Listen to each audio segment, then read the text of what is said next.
On y va, c'est parti, devant une foule en délire. Bonjour à toutes et tous, rebonjour pour ceux qui étaient là juste avant. J'ai le plaisir d'animer cette petite table ronde autour de la ruralité et de l'innovation sociale.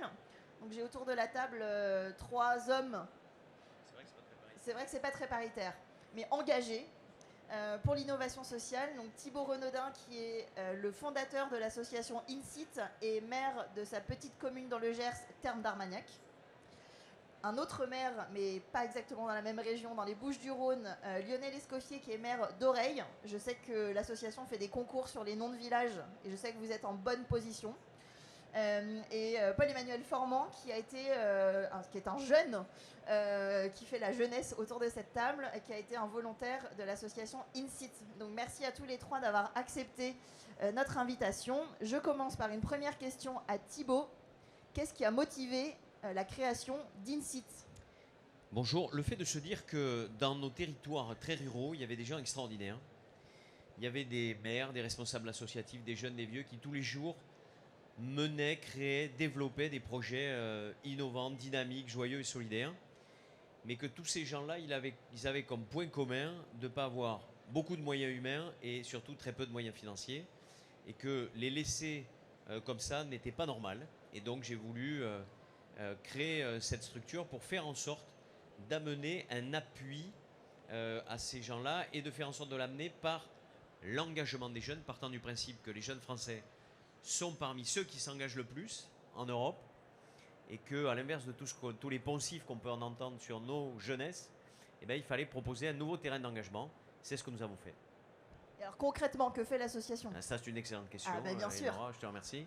Qu'est-ce que font les jeunes? Eh bien, d'abord, on travaille avec des maires comme Lionel, où on a des demandes un peu partout en France, dans 9 régions maintenant, et des demandes au service du développement de leur village. Donc, on a nos collègues INSIT qui viennent sur les villages pour faire un travail de diagnostic territorial pour voir quels sont les besoins, quelles sont les attentes. Fort de ce diagnostic, on crée des fiches missions, et avec ces fiches missions, on va recruter des jeunes. Et donc, ces jeunes vont s'engager autour des questions, beaucoup de questions d'environnement, de lien social, de patrimoine, de culture, mais aussi de développement économique en appui à des commerces associatifs ou paramunicipaux. Donc voilà, donc une des spécificités d'INSIT, c'est vraiment d'être une structure ascendante.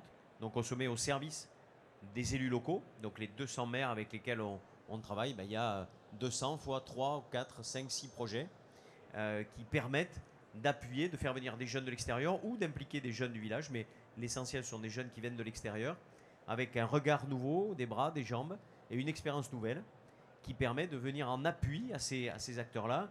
Et il se trouve qu'en 6 ans et demi, fait 6 ans et demi qu'on a mis en place des projets, c'est 32 emplois directs qui ont été créés dans la continuité de ces missions-là, et une soixantaine d'emplois en tout. Donc ça veut dire qu'il y a une appétence des jeunes à venir dans nos territoires ruraux, et surtout quand nous, les maires ruraux, on est en contact de jeunes qui viennent s'impliquer chez nous pendant 6 mois à hauteur de 24 heures par semaine. Souvent on a envie de les garder, donc on fait en sorte soit de les embaucher, soit de faire en sorte qu'ils soient embauchés dans nos communes. Merci Thibaut. Du coup, pour faire parler la jeunesse qui s'engage, Paul-Emmanuel, tu es passé de la Picardie au Gers pour venir faire un volontariat dans une commune du Gers, justement, pour INSIT. Est-ce que tu peux nous raconter ton parcours, les missions, ce que ça t'a apporté? Oui.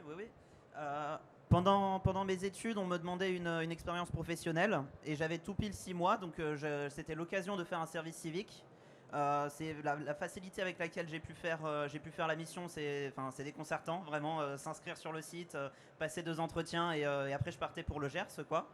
Et donc j'y ai passé 6 mois pendant lesquels on a organisé la 10e édition du festival local qui mettait en avant toutes leurs initiatives et tous les acteurs locaux, où on a eu 1000 personnes à la fin qui sont venues voir ce festival. Et puis pendant les 6 mois, on organisait des ateliers pour que les habitants puissent se parler, puissent échanger et puissent apprendre les uns des autres, que ce soit dans l'informatique, que ce soit dans la réutilisation. Voilà, on a organisé plein d'ateliers pour que les habitants en fait se parlent et apprennent les uns des autres. Et est-ce que tu peux nous dire, toi, ce que ça t'a apporté de faire ce volontariat? Est-ce que tu connaissais d'ailleurs le service civique avant? Comment... Voilà. Alors pas du tout. Très égoïstement, c'était à la sortie du Covid. Donc partir 6 mois dans le Gers, c'était juste l'opportunité d'une vie. Et puis après, pendant 6 mois, j'ai appris j'ai appris avec vraiment des gens qui avaient passé leur vie à travailler et à accumuler de l'expérience et qui en fait avaient juste une envie, avoir des jeunes avec de l'énergie pour les aider à continuer à faire des projets. Génial. Bon, on retiendra cette phrase quand même. Partir dans le Gers, c'était l'opportunité d'une vie.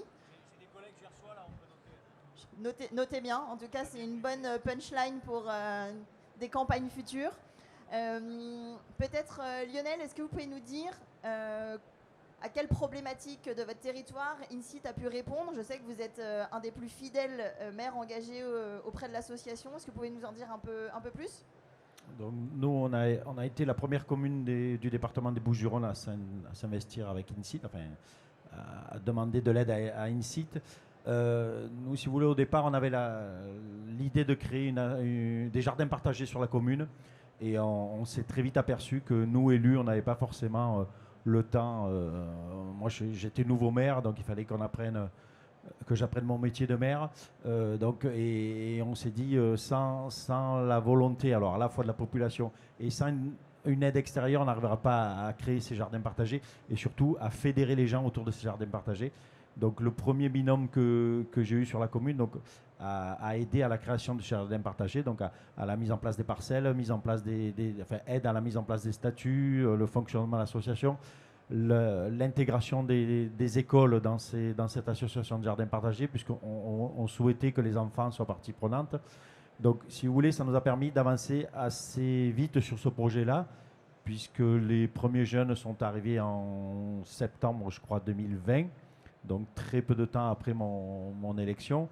Et du coup, en 1 an, les jardins partagés ont pu être mis en place. Et ils ont aussi eu le temps de mettre en place des animations donc, pour que les gens viennent se rendre compte de ce qu'étaient ces jardins partagés et de l'utilité sociale qu'ils pouvaient avoir sur la commune. Voilà. Et ensuite, donc deuxième binôme, nous on est une commune très rurale, donc enfin très très agricole, voilà. Et on avait pour projet de mettre en place un sentier autour de l'eau, donc c'est ce qui a été fait par les services civiques. Donc un sentier de randonnée avec un petit livret qui explique d'où vient l'eau, à quoi elle sert, comment elle est utilisée par l'agriculture.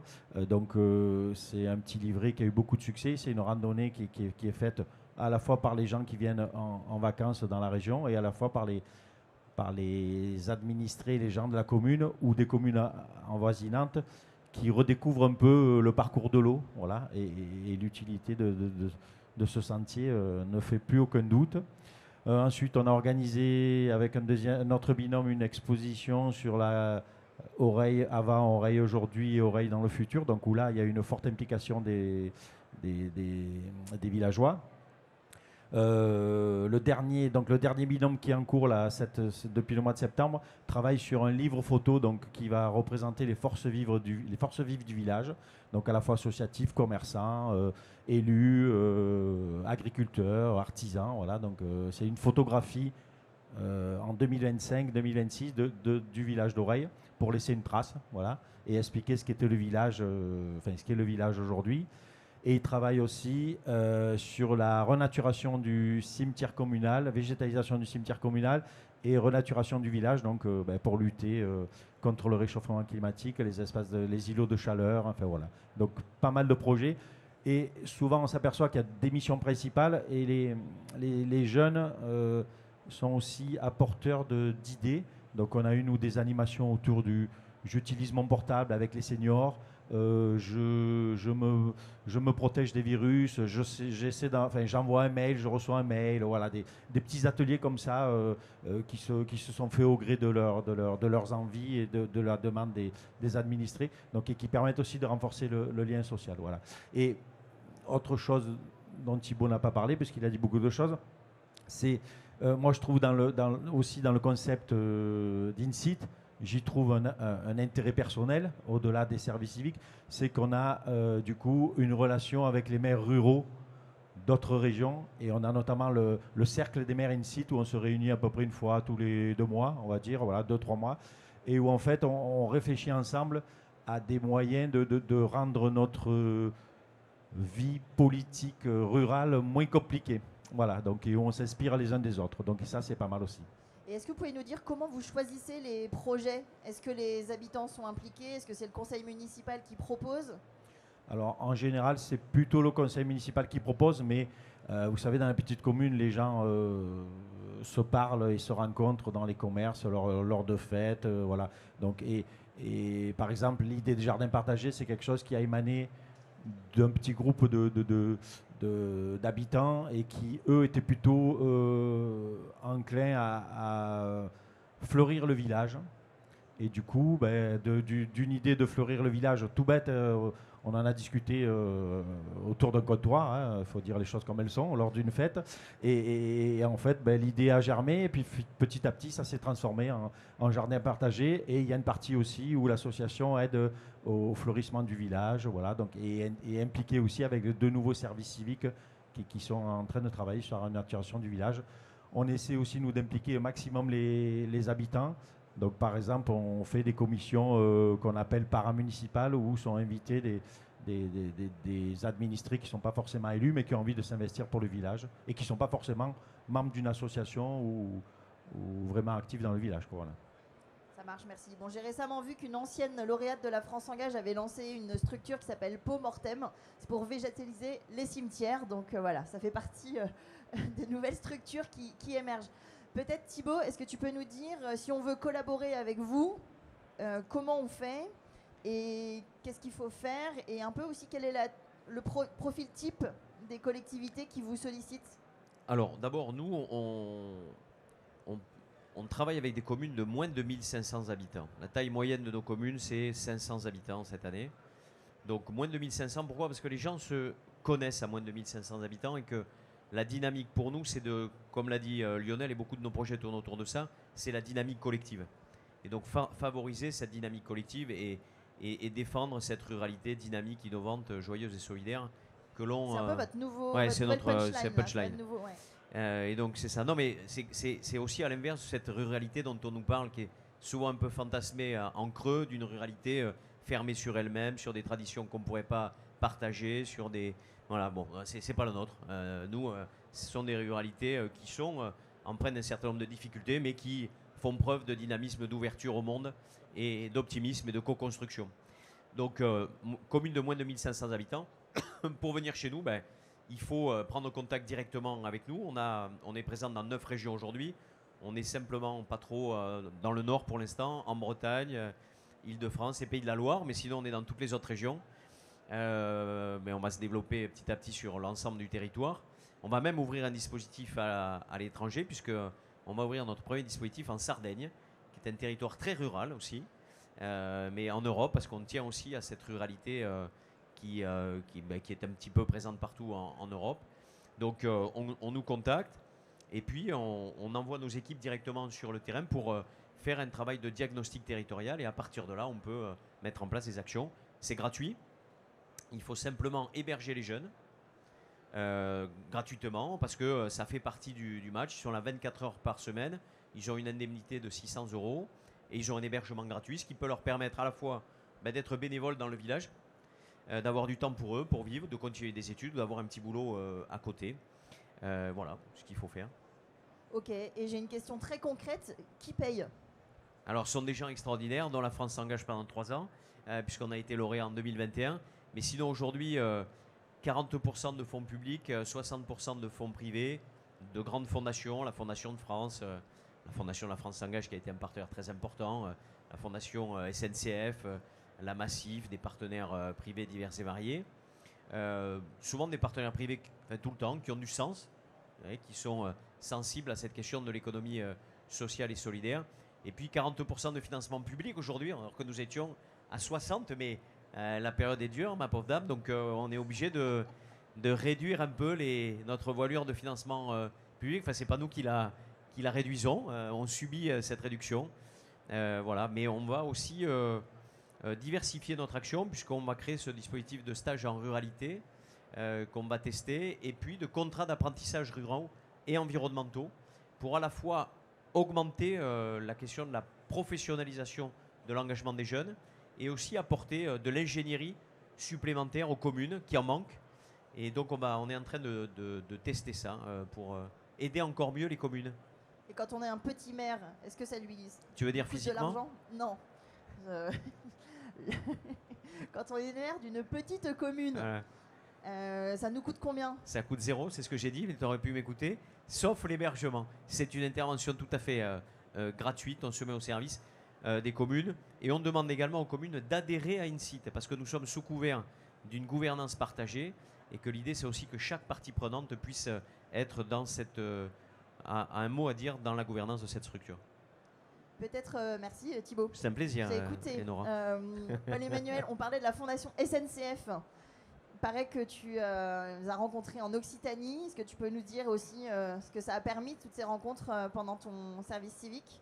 Exactement. Alors après mon service civique, je cherchais une alternance.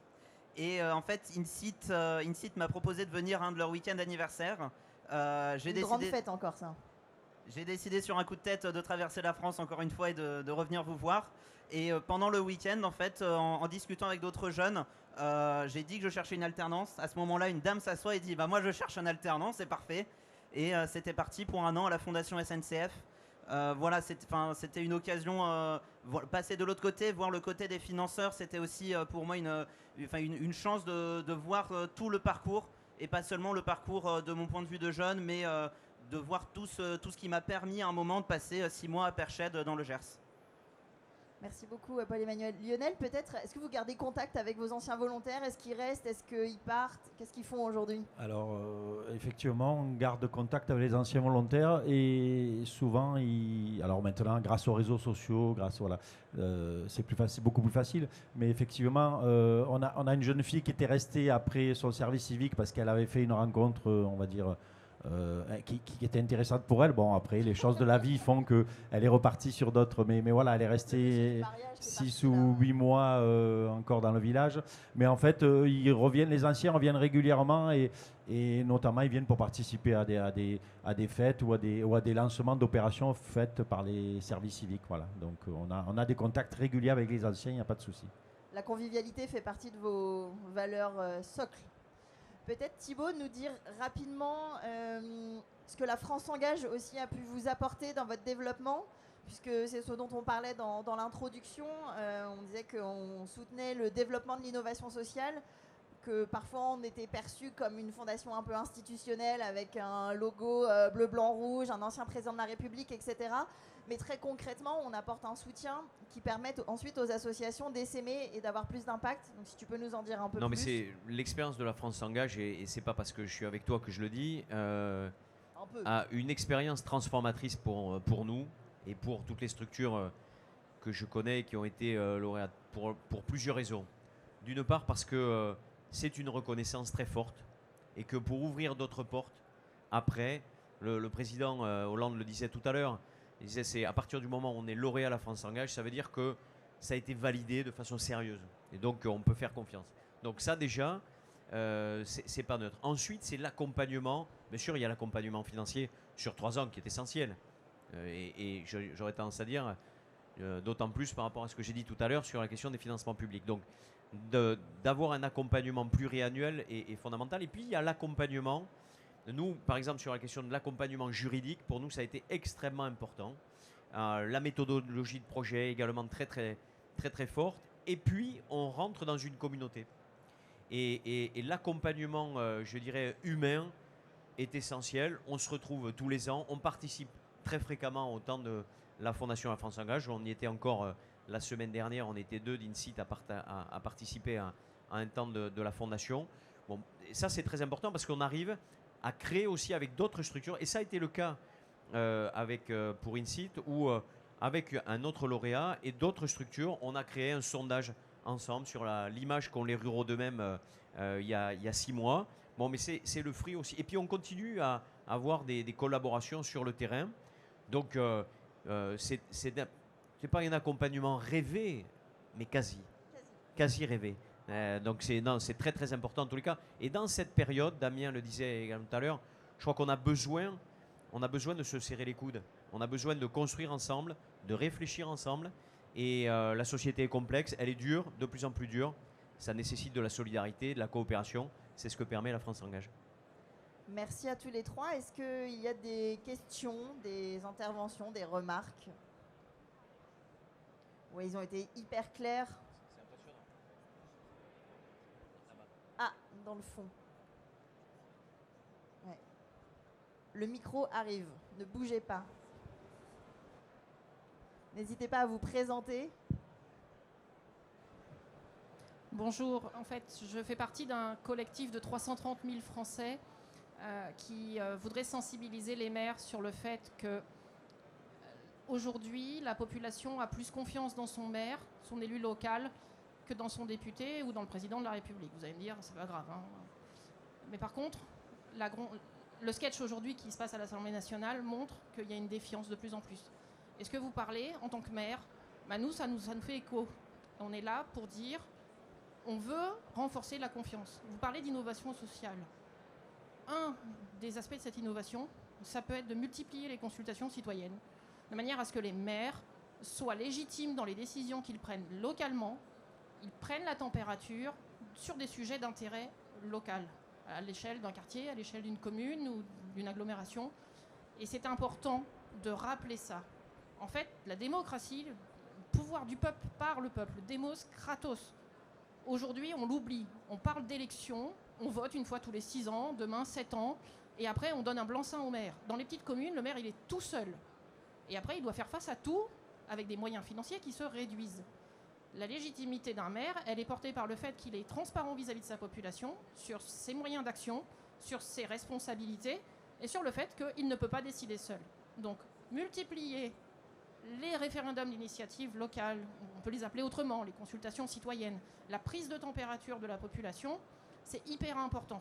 Ça légitimise le maire dans son rôle, ça renforce la relation de confiance qui aujourd'hui est en place, et c'est ça pour tenir dans les années difficiles que nous allons traverser. Voilà. Merci de cette intervention. Je vous parlais tout à l'heure du sondage que l'on a fait il y a 6 mois. 82% des Français pensent qu'il faut s'inspirer de ce qu'on fait dans les territoires ruraux et dans nos mairies pour changer les problèmes de la France. Bon, je pense que c'est plus complexe que ça, mais ça veut dire qu'en effet, on est connu.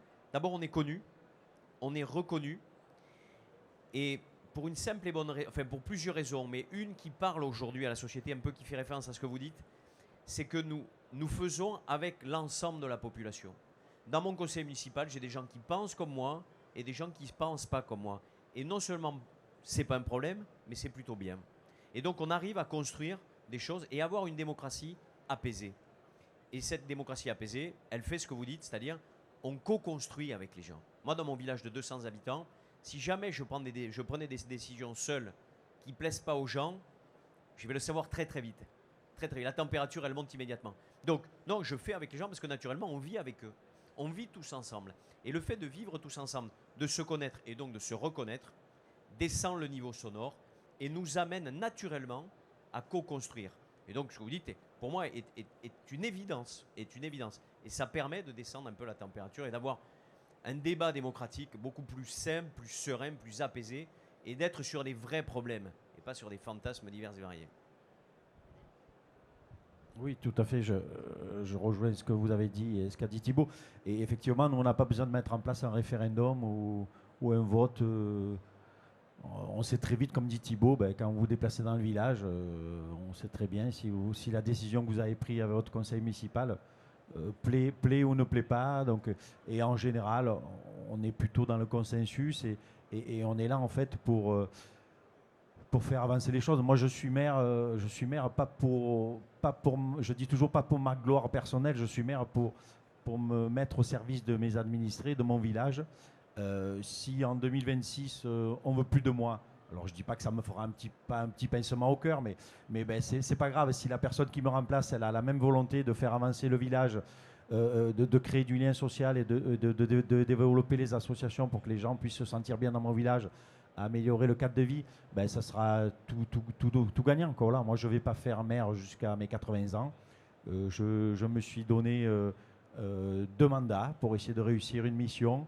Voilà, donc j'espère que je pourrai laisser une petite trace, mais si je laisse pas un mauvais souvenir, ce sera déjà pas mal. Voilà. Donc, et l'idée, effectivement, c'est que le village avance, les gens s'y sentent bien, puissent s'exprimer et participer à la vie sociale et active du village. Voilà. Donc, ça rejoint ce que vous dites. D'autres questions? Constance?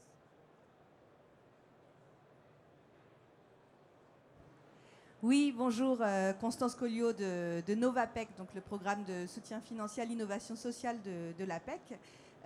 J'ai une question beaucoup plus opérationnelle pour en savoir davantage sur les nouveaux dispositifs d'accompagnement de jeunes en stage ou en contrat en apprentissage, de comprendre un peu plus comment ça va s'organiser, qui vont être les structures d'accueil, un peu plus de concret. Merci. Merci pour votre question. Aujourd'hui, à INSEAD, on est une vingtaine de salariés, donc on peut prendre 6 stagiaires par an. Mais ça nous a permis de tester le dispositif. Donc là, aujourd'hui, c'est nous qui portons les stagiaires et on les met à disposition, entre guillemets, des communes. Mais ce dispositif, d'abord, on s'est rendu compte que les gens voulaient venir. C'est-à-dire que dès qu'on publiait une mission de stage, il y a des jeunes qui postulaient, y compris dans des endroits lointains. On l'a testé dans le Massif central. C'est-à-dire que ce n'est pas l'endroit le plus urbanisé de France. Hein. Et donc, les gens postulent. Bon, donc ça, c'était le premier test. Deuxième élément, c'était de se dire, on a eu un certain nombre de collègues qui nous ont dit, en particulier dans nos cercles des maires, mais moi je suis prêt à prendre un stagiaire, à payer le stagiaire. Sauf que, et ça c'est le cas pour l'ensemble de nos dispositifs, on a beaucoup d'émetteurs de projets, des collectivités, des associations, des entreprises, des commerces ou des artisans localement, qui cherchent des gens en stage, en contrat d'apprentissage ou d'emploi. Sauf que leur terrain de recrutement, il est réduit. Donc on a des émetteurs qui ont plein d'idées, qui sont hyper innovants et dynamiques, mais bon, on a du mal à recruter.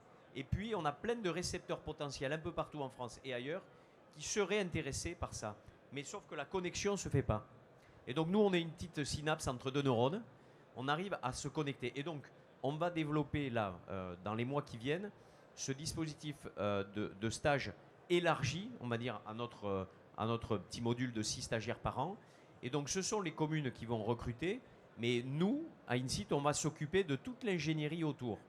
Faire en sorte de travailler sur les fiches, de recruter les stagiaires, de co-accompagner, d'évaluer aussi un peu, de garantir l'hébergement gratuit, parce que ça, pour nous, c'est important.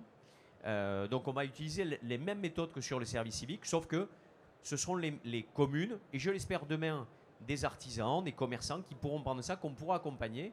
Et je suis convaincu, comme ça a été le cas avec le service civique, qui a eu une incidence sur l'emploi, je suis sûr qu'avec des stagiaires et avec des contrats d'apprentissage, où ça sera la même méthode, ça aura une incidence encore plus forte de création d'emplois localement et de jeunes qui ont envie de rester sur ces territoires parce qu'ils ont créé un environnement amical, professionnel qui est adéquat. Voilà. Donc c'est un peu comme ça qu'on va, de façon toute simple, faire en sorte que les gens ils soient bien accueillis, qu'il y ait un vrai tissu social autour d'eux. Et Lionel en a parlé. C'est-à-dire moi j'ai une anecdote à vous donner, un petit village en Corse, un maire que j'ai vu hier, un grand gaillard, un village de Balagne.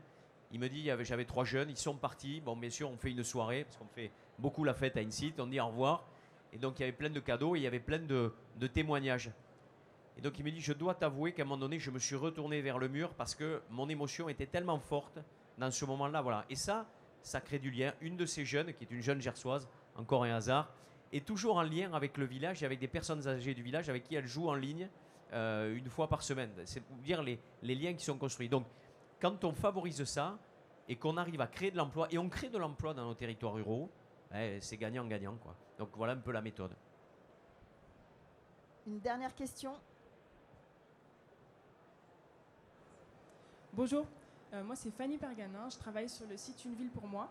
C'est un site pour les personnes qui veulent partir des grandes villes mais qui ne savent pas forcément où aller et qui cherchent dans le où elles Gers veulent a aller. priori.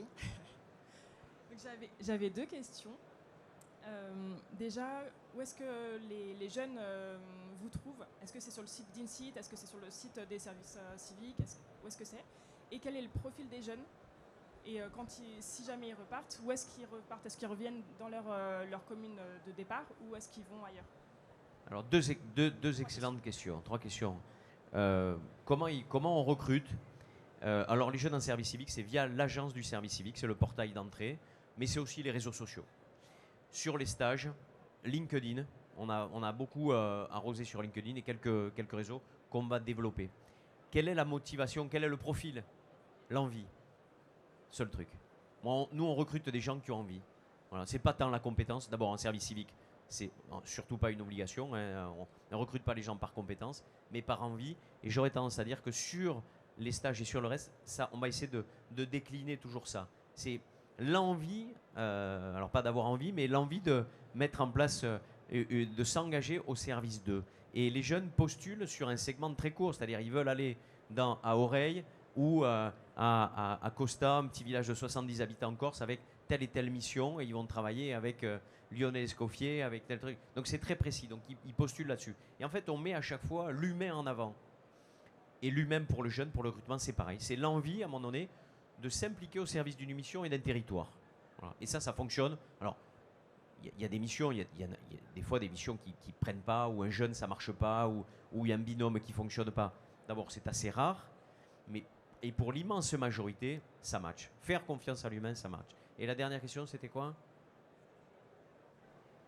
Vous m'entendez? Oui. Les jeunes qui viennent, si jamais ils repartent, est-ce qu'ils reviennent dans leur commune d'origine ou est-ce qu'ils vont Alors ailleurs? c'est très variable. Là, il n'y a pas de règle. D'où viennent géographiquement les jeunes 50% d'urbains, 50% de ruraux, à peu près. 60% de filles. Voilà. La moyenne d'âge se situe autour de 21 ans à peu près. Voilà. Ça, c'est les grandes tendances. Mais ça change des parcours, ça change des vies. Ça change des vies pour les jeunes, bien sûr, mais ça change aussi, on a dans chacun de nos villages, en plus des maires, on a une ou deux personnes qui sont nos relais du quotidien. Ces relais du quotidien sont souvent des personnes âgées, des jeunes retraités, qui sont soit élus, soit responsables associatifs, soit désignés par le maire, etc. Et là aussi, ça change des vies. C'est-à-dire, cette question de l'humain, de la création de relations avec des jeunes qui viennent d'ailleurs. Et vous venez dans notre village, vous vous intéressez à nous, c'est intéressant notre village. Ben oui, et puis on vient s'investir chez vous. Et ça change aussi le quotidien de beaucoup de personnes. Peut-être le mot de la fin pour Paul-Emmanuel. Est-ce que tu peux nous dire maintenant où tu es? Et si tu cherches quelque chose, c'est peut-être le moment aussi. Parce que la dernière fois, ça a fonctionné, on peut retenter le coup.